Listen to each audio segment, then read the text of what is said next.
पहला मेथड हम आज डिस्कस करेंगे वो आपका है एवरेज प्रॉफिट मेथड। वैसे तो ये अपने नाम से डिफाइन करता है कि इसमें क्या होगा। एवरेज मींस किसी भी चीज का, है ना, एवरेज मतलब किसी, मतलब जब एक से ज्यादा साल का जब हम इकट्ठा निकाल लेते हैं कि यार एवरेजली इतना चीज बनती है आपकी, है ना, तो ये उसी बेसिस पे आपका वर्क करता है एवरेज प्रॉफिट, जिसमें हमारे दो पार्ट्स हैं, सिंपल एवरेज एंड एक आपका दूसरा वेटेड एवरेज है आपका। ठीक है, पहले हम बात करेंगे सिंपल एवरेज की।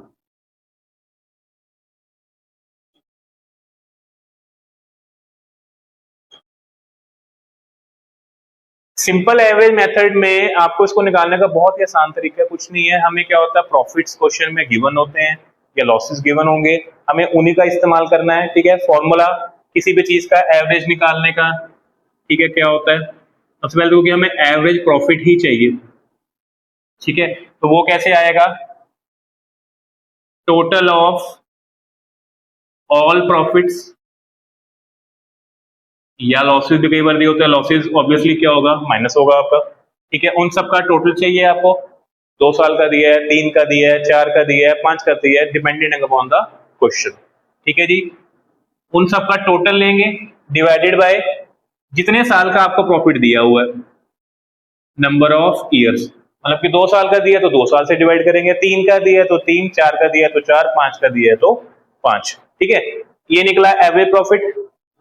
उसके बाद सिंपल अगला स्टेप क्या है, गुडविल कैलकुलेट करने का, और वो क्या होता है, इसको शॉर्ट में हम एपी भी कह देते हैं, average profit into number of years purchased.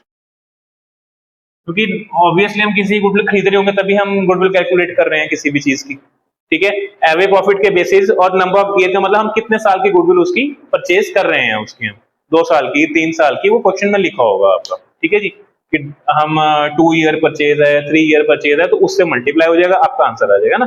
बड़ा सिंपल सा चीज है, बट इसमें क्वेश्चन क्या आता है, ये जो आपको उन्होंने ये प्रॉफिट यहाँ पे है ना, कई बार ये प्रॉफिट्स हमारे क्या होते हैं, सही नहीं होते। अगर मैं टू बी करेक्ट, इसको मैं ये भी लिख सकता हूं, total of all normal profits या नॉर्मल लॉसेस। पहले इसलिए नहीं बताया था कि आपको क्लैरिफाई हो जाए। फॉर्मूला सिंपल है, बट जस्ट ये अभी नॉर्मल का क्या सीन आ गया। कई बार क्या होता है, अब बहुत सारी चीजें साल में, पिछले सालों में हमारी क्या होती है, एबनॉर्मल आइटम्स भी उसमें इंक्लूड करती हैं आपकी। एबनॉर्मल क्या होती है, जो हमारी रूटीन में नहीं होती, दैट इज आपका आपका एबनॉर्मल आइटम्स, कि जो हमारी रूटीन में, हमारी बिजनेस में नहीं होती, है ना। क्योंकि हम सिर्फ उसी प्रॉफिट को गिनेंगे कि जो हमारा पता है यार ये हमें पक्का फिक्स है कि ये मुझे इनकम आनी है, ये मेरा खर्चा होना है। अब कोई अचानक आपको खर्चा आ गया आपके ऊपर, क्या वो हर साल होगा आपके पास? सपोज एग्जांपल के तौर पे हम कहें कि भी यार अगर हम किसी पहाड़ी इलाके में हमारा बिजनेस है, वहां लैंडस्लाइड हो गई, हमारा नुकसान हो गया, ट्रक भी फंस गया उसमें, खराब हो गया, है ना, मैं क्या वो हर साल होगा हमारे साथ? नहीं होगा ना। ठीक है, या फिर हम कहीं पे किसी को ट्रांसपोर्ट कर रहे थे, बीच में एक्सीडेंट हो गया, कुछ भी हो गया, कारण हो सकता है। तो ये जो जितनी भी चीजें हैं, ये सब आपकी क्या है, एबनॉर्मल है। हाँ, मैं कहूं कि हम यहाँ डकोली में है कि यहाँ से हम जीरकपुर से या पंचकूला से दिल्ली कोई सामान भेज रहे हैं ट्रांसपोर्ट के जरिए। ठीक है, हम पेट्रोल भेज रहे हैं, है ना, कुछ भी ट्रांसपोर्ट कर रहे हैं, उसमें मुझे पता है कि यार जब हम सामान किसी को भेजते हैं ट्रांसपोर्ट में, मुझे पता है अपनी चीज के बारे में, उसमें इतनी चीज मेरी उसमें खराब हो जाती है, तो वो एबनॉर्मल नहीं है, दैट इज नॉर्मल।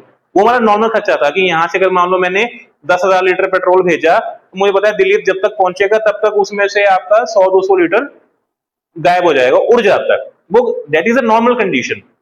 हाँ, उससे ज्यादा जब नुकसान होगा तो इट मींस वो क्या होगा, एबनॉर्मल होगा। वो हमने सोचा नहीं था, तो हम इसको ठीक कैसे करते हैं, ये जो प्रॉफिट्स हैं हमें इनको ठीक करना पड़ता है, हमें इनको कन्वर्ट करना पड़ता है किसमें, नॉर्मल प्रॉफिट में। अब सवाल आता है कि हाउ टू कैलकुलेट। सिंपल तरीका है, कोई इसमें रॉकेट साइंस नहीं है।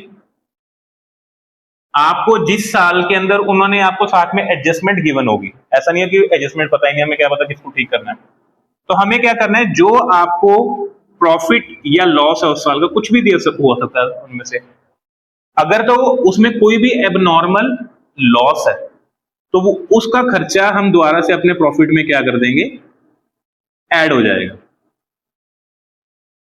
कोई भी एबनॉर्मल लॉस हुआ तो वो हमारा उसमें ऐड हो जाएगा। और वही दूसरी तरफ अगर कोई हमारा एबनॉर्मल गेन हो गया जो अचानक हो गया, अब ये नहीं सिर्फ कि लॉसेस को ऐड कर लिया, हम अपने जो एबनॉर्मल प्रॉफिट्स हैं उनको भी ऐड नहीं कर सकते, या हमारी जो एबनॉर्मल इनकम्स हैं। ठीक है जी, ट्रक को नुकसान हुआ, ट्रक था हमारा, उसकी वैल्यू 5 लाख रुपए की, बट हमारा नुकसान हुआ, जल गया, कुछ और हो गया, हमें इंश्योरेंस में पैसा मिल गया 8 लाख रुपए। क्या वो हर बार होगा हमें प्रॉफिट? नहीं हो सकता ना। ये अचानक कोई केस चल रहा था, वो जीत गए, हमें पैसा आ गया हमारे पास। तो ये ऑल ऑफ दिस चीज क्या सडन अचानक होने वाली चीजें, ये आपकी रूटीन में नहीं होंगी, तो वो मेरे नॉर्मल प्रॉफिट का पार्ट नहीं है। तो नॉर्मल प्रॉफिट कैसे निकलता है? ये जो आपको यहाँ पे दिया होगा उसके अंदर आपको उसकी एडजस्टमेंट करनी है। कैसे? कोई भी एबनॉर्मल लॉस है तो वो माइनस ऐड हो जाएगा, और एबनॉर्मल गेन जो है वो आपका फिर से माइनस हो जाएगा, क्योंकि वो पहले से एडिड होता है। ठीक है ना, रिवर्स कर दिया हमने उसको, ताकि हमारा करेक्ट पता लग जाए कि हमने साल में कितना पैसा कमाया था। ठीक है, ऐसे जितने साल होंगे, मान लो 3 साल में 3 एडजस्टमेंट हो, तीनों को अपना अपना ठीक करके तीनों का क्या निकल जाएगा? Normal profit. उन सबका टोटल लेंगे, वो यहाँ फिट करेंगे, divided by number of years 3, जो आएगा आंसर डेट इज एवरेज, उसको यहाँ पुट करेंगे into number of years purchase. ये हमें कोई इमेजिन नहीं करना होता, ये क्वेश्चन में श्योर एंड शॉर्ट लिखा होता है। ठीक है जी, ये हमारा पहला मेथड है एवरेज, उसके अंडर हमारा आ गया सिंपल एवरेज।